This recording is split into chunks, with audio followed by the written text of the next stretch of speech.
எல்லாரும் எப்படி இருக்கீங்க? நல்லா இருப்பீங்க. பேசுங்கிற இருந்து உங்கள் நித்யா ராஜேந்திரன். ஃப்ரெண்ட்ஸ், உங்ககிட்ட ஒரு விஷயத்த பத்தி பேசணும் அப்படின்னு சொல்லி நினைச்சுட்டே இருந்தேன். இது நான் எவ்வளோ வேற வேற விஷயங்கள் பத்தி பேசினாலும் எனக்கு இது மனசுக்குள்ள ஊத்திக்கிட்டே இருக்கு. சரி, இதை உங்ககிட்ட சொல்லணும் அப்படின்னு நினைக்கிறேன். நான் சொல்றேன், உங்களுக்கு அது சரின்னு படுது அப்படின்னா இதை யோசிச்சு பாருங்க. ஃப்ரெண்ட்ஸ், நான் ஒரு பதிவு பார்த்தேன். அதாவது அஷ்டலட்சுமிகளையும் கிரகிக்கும் ஒரு பரிகாரம். அந்த பரிகாரத்தை செஞ்சீங்க அப்படின்னா உங்களுக்கு மிகப்பெரிய பணவரவு இருக்கும் அப்படின்னு சொல்லி சொன்னாங்க. ஃப்ரெண்ட்ஸ், இது ஒரு பொண்ணு, அவங்க நல்லா தெரிஞ்சவங்களா தான் இருந்தாங்க. பட் எப்படின்னு எனக்கு எங்க பார்த்திருக்கேன் அப்படின்னு எனக்கு தெரியல. பட் நல்லா தெரிஞ்சவங்க தான். ஆனா அவங்கள பத்தி நமக்கு தேவையில்லை. யார் சொன்னாங்க அப்படிங்கிற விஷயத்த பத்தி நமக்கு தேவையில்லை. நமக்கு தேவையானது அந்த விஷயம் சரியா சரியில்லையா அப்படிங்கிற மட்டும்தான். அதே போல இன்னொரு சேனல்ல அவரும் ஜோதிடரா தான் இருக்கணும்னு நினைக்கிறேன். அவர் ஒரு பரிகாரம் சொன்னாரு. அதுவும் இந்த பணவசியம் அப்படிங்கிற விஷயத்துக்கான ஒரு பரிகாரம் தான் சொன்னாரு. அதாவது 10 தேங்காய் உடைங்க. 10 தேங்காவை உடைச்சு அதுல 9 மூடிகளை எடுத்துக்கங்க. ஒண்ணு விட்டுலாம். அப்புறம் 9 எடுத்து அதுல நெய் போட்டு காட்டன் துணியில திரிச்சு போட்டு 5 இடத்துல குங்குமம் சந்தனம் தடவி அதை கடவுள் முன்னாடி ஒரு பக்கம் 5 இன்னொரு பக்கம் 4 ஏத்தி வச்சு அங்க ½ அங்க உட்கார்ந்துருந்தா உங்களுக்கு அந்த பணவசியம் அப்படிங்கிற விஷயம் ஏற்படும். அதாவது நல்ல முத்துன காயா இருக்கணும் தேங்காய். அதை அப்படி நிறுத்தி வச்சு அதுல நெய் விட்டு, தேங்காயில நெய் அப்படின்னு யோசிச்சுக்கோங்க. நெய் விட்டு பஞ்சு திரி போட்டு காட்டன் திரி போட்டு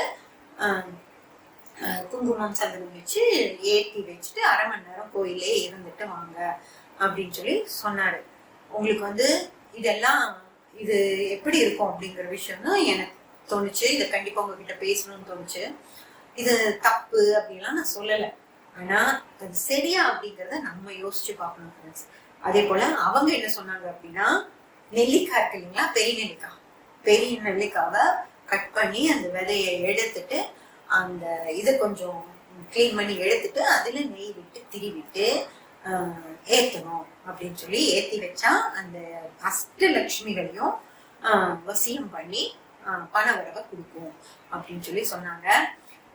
எனக்கு ஒண்ணு புரியலங்க. நெல்லிக்காய்ங்கிறது மகாலட்சுமிக்கு பிடிக்காது. அவங்களுக்கு இனிப்பு தான். மகாலட்சுமி அப்படிங்கிறவங்க சுக்கிரனுடைய தெய்வம். சுக்கிரனுக்கு இனிப்பு தான் பிடிக்கும். அப்ப இனிப்பான விஷயத்த வச்சாதானே அவங்க விரும்புவாங்க.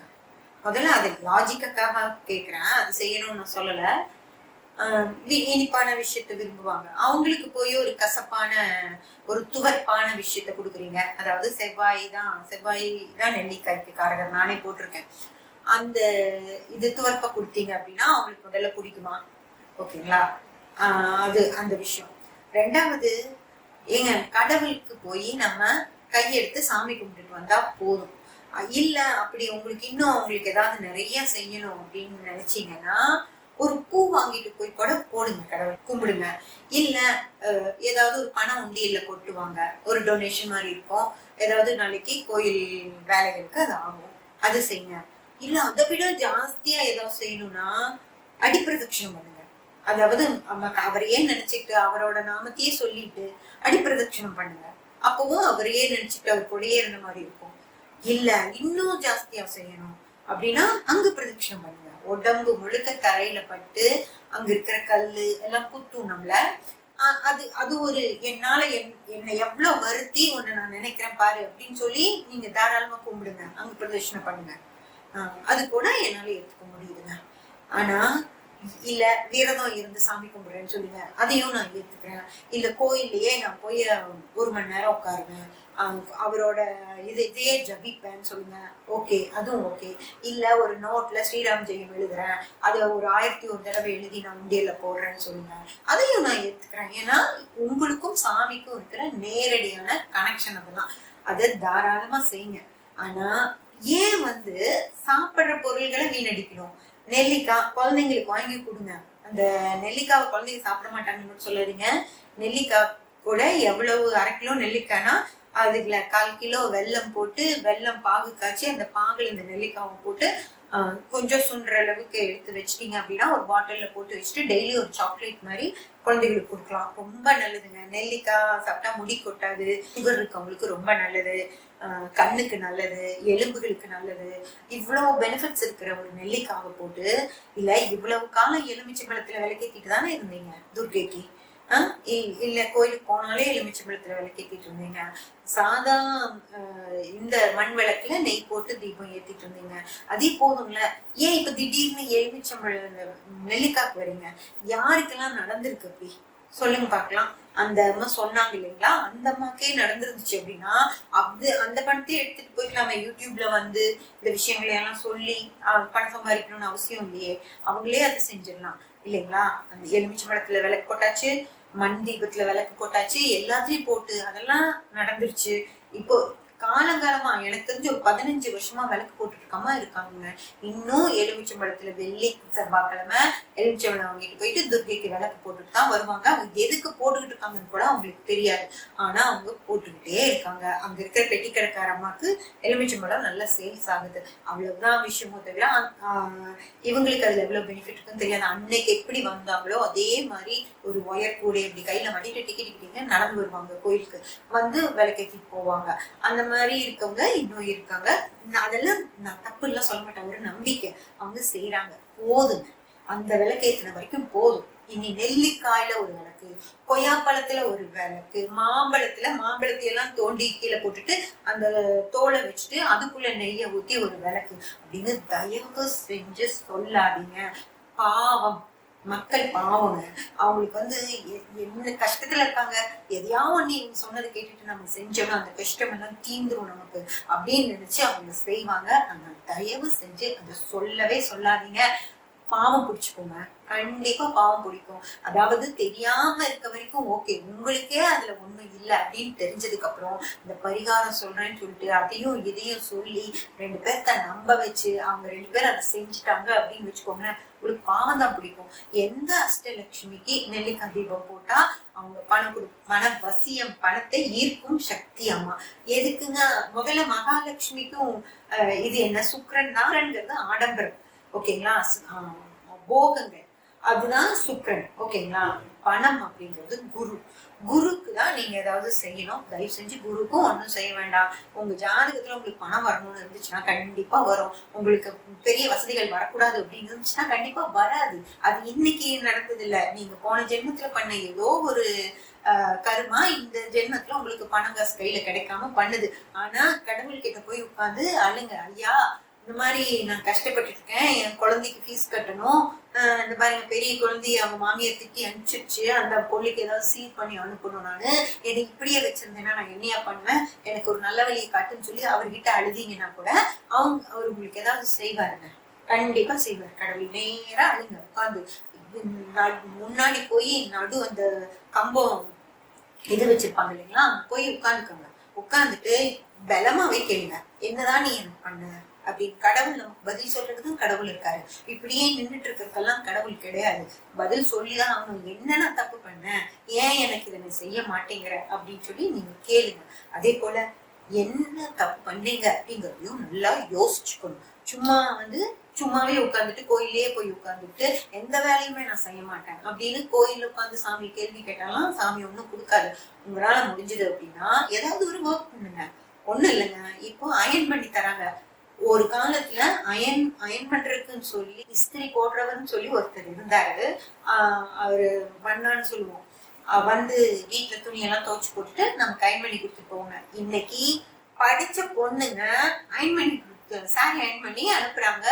இன்ஸ்டாகிராம் எல்லாம் ஓபன் பண்ணி பாருங்க, 500 rupees 250 rupeesன்னு இருக்குது. அந்த 500 ரூபாய் அனுப்புனீங்க, 2 சாரி நீட்டா கல்யாணத்துக்கு போற மாதிரி அழகா அயன் பண்ணி அனுப்புவாங்க. நீங்க அப்படி எடுத்து பின் பண்ணிட்டு போலாம். அந்த பொண்ணுகள்லாம் யாருன்னு நினைச்சிட்டு இருக்கீங்க? ரொம்ப கஷ்டத்துல இருக்கிற, ஒண்ணுமே இல்லாம சிரமத்துல இருக்க பொண்ணுங்க அந்த வேலை செய்யறாங்கன்னு நினைச்சிருக்கீங்களா? கிடையவே கிடையாது. வீட்டுல நமக்கு வேலை முடிஞ்சிருச்சு, இனி ஏதோ ஒண்ணு செய்யணும். எப்ப பார்த்தா ஹஸ்பண்ட் சம்பாரிச்சுட்டு வர்றாரு, அப்பா சம்பாரிச்சு வச்சிருக்காரு அப்படின்னு சொல்லி சும்மா உட்காந்துட்டு இருக்காம நம்மளும் ஏதாவது செய்யணும் அப்படின்னு நினைச்சு செய்யற பொண்ணுதான். அயன் பண்றது கேவலம் அப்படியெல்லாம் கிடையாது. அதே மாதிரி ட்ரெஸ் பொட்டிக்ஸ், இன்னைக்கு அத்தனை பொட்டிக்ஸ் இருக்கு தெரியுங்களா? அத்தனை பேரும் அந்த ஒரு துணியை எடுத்து மடிச்சு ஒரு போட்டோல காட்டி ஒரு வீடியோ எடுக்கிறது அப்படிங்கிறது ஈஸியான வேலையெல்லாம் கிடையாது. அவங்க அத்தனை வேலை செய்யறாங்க. ஒவ்வொரு ஒரு 10 துணியை எடுத்து காட்டி திரும்பியும் மடிச்சு அதே மாதிரி வைக்கிறது அப்படிங்கறதெல்லாம் ஈஸி வேலை கிடையாது. ஆனா செய்யறாங்க. அந்த செய்யற பொண்ணுங்க எல்லாம் பாத்தீங்கன்னா படிச்சவங்கிறது நல்லாவே தெரியும். அவங்க வீட்டுல ஒரு குழந்தை இருக்கும், அந்த குழந்தைய ஸ்கூலுக்கு அனுப்பணும். காலையில குழந்தைய ஸ்கூலுக்கு அனுப்பிட்டு இந்த பொண்ணு வேலைக்கு போயிடுச்சு அப்படின்னா திரும்பவும் குழந்தைய பாத்துக்கிறது சிரமமா இருக்கும். அதனால ஒரு கடை வச்சு நடத்தணும் அப்படின்னா குழந்தையும் பாத்துக்கலாம், இது கடையும் நடத்திக்கலாம் அப்படிங்கறதுக்காக நல்லா படிச்ச பொண்ணுங்களே இன்னைக்கு அவ்வளவு வேலை செய்யறாங்க. சப்பாத்தி போட்டு விற்கிறாங்க. எங்க வீட்டுக்கு இதுக்கு கார் வாஷ் பண்ண ஒரு பொண்ணு வந்து காரை எப்ப கூப்பிட்டாலும் வரும். அதாவது சொல்லிடுச்சு 3:30 வரைக்கும் குழந்தை ஸ்கூல்ல இருந்து வர்ற வரைக்கும், காலையில 10 மணில இருந்து 3 மணி வரைக்கும் நான் அவைலபிள் மேடம், எப்ப கூப்பிட்டாலும் நான் கார் கழுவி கொடுத்துட்டு போறேன் அப்படின்னு சொல்லிட்டு. அதே போல சாதாரணமா வீட்டு வேலைக்கு அவ்வளவு அழகா நீட்டா ஸ்கூட்டில தலை சீடி பூ வச்சு நீட்டா வர்றாங்க. ஆபீஸ் போற மாதிரி. நான் அப்படியெல்லாம் உங்களை வீட்டு வேலை செய்யுங்க அப்படியெல்லாம் கூட நான் சொல்லல. உங்க வீட்லயே நீங்களே இருந்துட்டு காய் கட் பண்ணி கொடுக்குறாங்க. இன்னைக்கு காய்கடையில இருந்து வாங்கிட்டு வந்து தேங்காய் துருவி கவர் போட்டு கடைக்கு சாயந்தரம் 3 மணிக்கு கொண்டு வச்சீங்கன்னா 5 மணிக்கு தீர்ந்து போயிடுது தேங்காய். அந்த மாதிரி நிறைய வேலைகள் இருக்குது. அதே மாதிரி இந்த ஃபுட் பேக்கிங் வேலைகள் சொல்லிட்டு இப்பெல்லாம் இதெல்லாம் நிறைய வந்துருச்சு இல்லைங்களா? மால்கள்ல எல்லாம் அதுக்கெல்லாம் நிறைய பருப்புகள் எல்லாம் பேக் பண்ணி கொடுக்குறாங்க. அதையும் வீட்லயே கொண்டு வந்து கொடுக்குறாங்க. நீங்க பேக் பண்ணி கொடுத்தீங்கன்னா போதும் அவங்க வாங்கிட்டு போயிடுவாங்க. நீங்க வீட்டு கூட வெளியே போக வேண்டியதில்லை. அவ்வளவு விஷயங்கள். அதை விட இப்போ இந்த சாப்பாடு செஞ்சு கொடுக்கறது அப்படிங்கிற விஷயம் நிறைய வந்துருச்சு. போன் வரும், அந்த ஃபுட்டை செஞ்சு வச்சா போதும் அவங்க இருந்து எடுத்துட்டு போயிடுவாங்க. அந்த மாதிரி ஒரு பொண்ணுக்கு சாப்பாடு செய்ய தெரியாமையா இருக்கும்.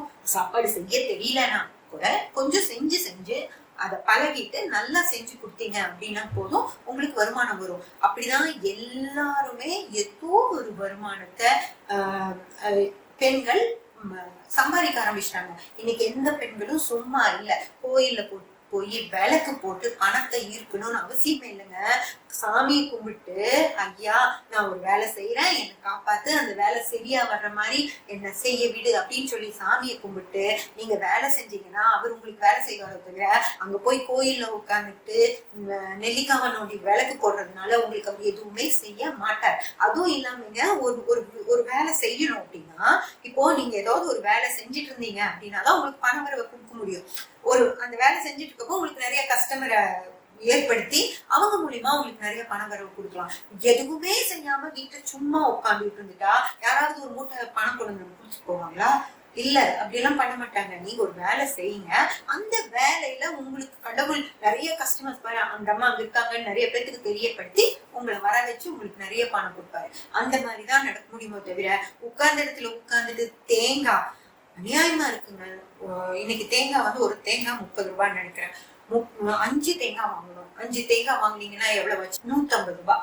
5 தேங்காய் வாங்கினீங்க அப்படின்னா 150 ரூபாய் ஆச்சு. அந்த 150 ரூபாய் தேங்காவை கொண்டு போய் அதுல ஒவ்வொரு தேங்காயிலையும் 1/4 லிட்டர் நெய் குடிக்கும். நெய்ய வச்சு அது 1 லிட்டர் நெய்ய ஊத்தி சந்தனம் குங்குமம் வச்சு அது எரிஞ்சு முடிகிற வரைக்கும் கோயில்ல உட்கார்ந்துட்டு இருந்தா கடவுள் உங்களுக்கு பணம் கொடுப்பாரா? எந்த ஊர்ல எல்லாம் இதெல்லாம் நடக்கும்? ஏங்க இப்படி அநியாயமா? அவங்க அப்படிதான் சொல்லுவாங்க. நான் முதலே உங்ககிட்ட சொல்லிட்டா வியாபாரிகள் அப்படிதான் பேசிட்டு இருப்பாங்க. அவங்க சரக்க விற்கிறதுக்கு அவங்க ஏதோ ஒண்ணு சொல்லிட்டு இருப்பாங்க. அதனால அதையெல்லாம் நம்பாம தயவு செஞ்சு ஏதாவது ஒண்ணு செய்யுங்க. என்ன உங்களால செய்ய முடியுமோ அது செய்யுங்க. சின்ன சின்ன வேலைகளா இருந்தாலும் பரவாயில்ல. ஒரு பூ கட்டி கொண்டு போய் அங்க பூ கட்டி விற்கிறாமா கையில கொடுத்துட்டு வாங்க, அது கூட ஒரு இதுதான். அந்த மாதிரி ஏதாவது ஒரு வேலை நமக்கு என்ன தெரியுமோ அந்த வேலையை செய்யுங்க. அந்த வேலையின் மூலமா உங்களுக்கு கண்டிப்பா பணம் வர வரும். அப்படி வேலை செஞ்சுக்கிட்டு இருக்கப்போ சாமிகிட்ட கேளுங்க, ஐயா தெய்வமே எனக்கு இது பத்த மாட்டேங்குது, எனக்கு ஏதாவது ஒண்ணு பண்ணி கொடு அப்படின்னு. அப்போ அந்த வேலையின் மூலமா உங்களுக்கு எப்படியாவது பணம் வர்றதுக்கு அவர் ஏதாவது ஏற்பாடு பண்ணுவாரா இருக்கும். அந்த செய்யற வேலைய கரெக்டா செய்யுங்க. எந்த ஒரு இதுவும் அதுல இல்லாம சரியா செய்யுங்க. அந்த மூலமா உங்களுக்கு நிறைய பண வரவு வரும். அதை விட்டுட்டு இந்த நெல்லிக்கால தீபம் போடுறது, தேங்காயில தீபம் போடுறது, அந்த விஷயங்கள் எல்லாம் அதுல எல்லாம் உங்களுக்கு எந்த வகையான பணவரவும் இருக்காது. தயவு செஞ்சு இந்த பரிகாரங்களை நம்பிட்டு வித்தியா ஒரு 150 ரூபா வாரத்துக்கு ஒரு தடவையா, நீ எப்ப சொன்னாருன்னு அது தெரியல, எனக்கு கரெக்டா நான் கேட்கல, கோபத்துல அதை கேட்காம விட்டுட்டேன். அது வாரத்துக்கு ஒரு தடவையா இருந்தா ஒரு 150 ரூபாய் கொண்டு போய் அந்த தேங்காய் பண்றதை விட அந்த தேங்காவை வாங்கிட்டு வந்து வீட்டுல குழந்தைங்களுக்கு தேங்காய் பருப்பி, தேங்காய் பால் அப்படி எல்லாம் எடுத்து கொடுத்தீங்கன்னா உடம்புக்கு குழந்தைகளுக்கும் சத்து. ஹஸ்பண்ட் கஷ்டப்பட்டு உழைச்சிட்டு வர்ற ஹஸ்பண்டுக்கு அதை கொடுத்தீங்கன்னா அவருக்கும் சந்தோஷமா இருக்கும், நீங்களும் சாப்பிட்டு தெம்பாருங்க. தயவு செஞ்சு கொண்டு போய் அந்த 150 ரூபாய தேங்காய் அதுல இல்ல கோயில் உண்டியல்ல போட்டா அது கடவுளுக்கு போது ஏதாவது பிரயோஜனப்படும். ஆனா இப்படி அவங்க கொண்டு போய் தேங்காவை தீபம் வச்சு இருக்கிறது அப்படிங்கிற வேலையெல்லாம் தயவு செஞ்சு செய்யாதீங்க.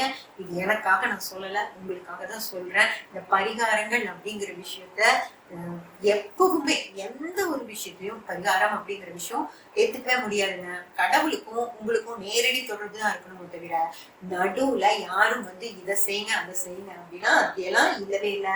நேரா உட்காந்து அவர் முன்னாடி உட்காந்து பேச ஆரம்பிச்சிருங்க. அதுதான் உங்களோட பரிகாரம். இனிமே பரிகாரம் செய்யணும்னு நினைச்சா நேரா போய் உட்காந்துக்கோங்க முன்னாடி, அவரோட நேரடியா பேசுங்க. சுத்தி யார் இருக்காங்க அதை பத்தி கவலையே இல்லை. கடவுளுக்கும் உங்களுக்கும், கடவுள் கூட நீங்க பேசுறப்ப யார் வந்து என்ன சொல்ல போறாங்க, உட்காந்து அழுகுறனா கூட அழுங்க, என்ன வேணாலும் பேசுங்க, ஒண்ணுமே பிரச்சனை இல்லை. எவ்வளவு கோபமா வேணாலும் பேசுங்க, கடவுள் ஒண்ணுமே சொல்ல மாட்டார். ஓகேங்களா? அவர் வந்து நம்ம வீட்டுல ஒருத்தர், அதனால அவர்கிட்ட நம்ம என்ன வேணாலும் பேசலாம். தயவு செஞ்சு இந்த பரிகாரங்கள் மட்டும் செய்யாதீங்க. அதை அவர் திரும்பி கூட பார்க்க மாட்டார். சப்ஸ்கிரைப் பண்ணி பெல் பட்டன் ப்ரெஸ் பண்ணி வச்சுக்கோங்க. அப்பதான் நான் போடுற எல்லா பதிவுகளும் உங்களுக்கு கிடைக்கும். லைக் பண்ணி ஷேர் பண்ணி கமெண்ட் பண்ணீங்கன்னா எனக்கு சப்போர்ட்டிவா இருக்கும். Thank you friends.